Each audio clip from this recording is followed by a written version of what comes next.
भाग 2 मानव का उदय। पिछले भाग में हमने पढ़ा कि कैसे एक कोश के जीव का जन्म जल में हुआ और कैसे पृथ्वी का वातावरण सामान्य हुआ। आइए आज हम पढ़ेंगे कि पृथ्वी पर सर्वप्रथम मानव का जन्म कैसे हुआ और उसने खुद के अस्तित्व के लिए क्या क्या किया। माना जाता है कि पृथ्वी पर जीवन संभव होने तक पृथ्वी 4 चरण से होकर गुजरती है। इसमें से 2 चरण की ठीक व्याख्या नहीं मिलती, परंतु तीसरे तथा चौथे चरण में पृथ्वी पर जीवन संभव हुआ और यहीं से मानव का उदय हुआ। अब सवाल ये है कि आखिर इन 2 चरणों में क्या हुआ होगा और तीसरे चौथे चरण में ही कैसे जीवन संभव हो पाया।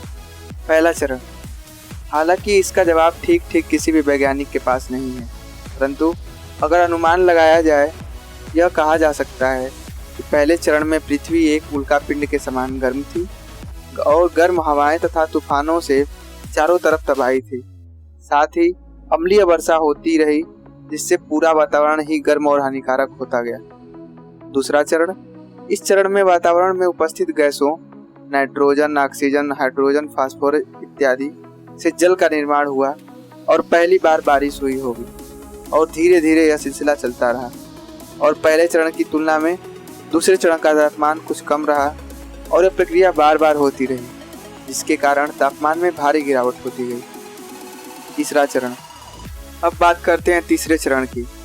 इस चरण में लगातार संघनन के कारण पृथ्वी का तापमान सामान्य हो गया और जल जमाव की स्थिति बनती गई। इसी चरण में एक कोश की जीव का भी जल में जन्म हुआ।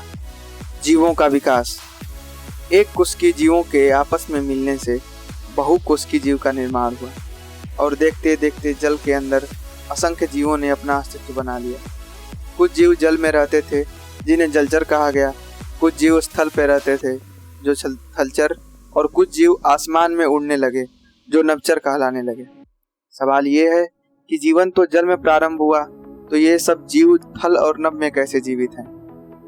जीवन तो जल में शुरू हुआ, परंतु समय के साथ उनकी कोशिकाओं में परिवर्तन हुआ और इसका कारण ये भी है कि वातावरण हमेशा एक जैसा नहीं रहा, जिससे उस जीव को जीवन यापन करने में कठिनाई हुई और उसने खुद की सुरक्षा और वृद्धि के लिए कुछ ऐसा किया होगा जो उसकी दिनचर्या बनती गई होगी और बाद में जब उससे अपने संतान को जन्म दिया होगा तो आने वाली पीढ़ी में उस जीव के आनुवंशिक गुण वाले से ही आ गए होंगे और यही प्रक्रिया बार बार चलती रही।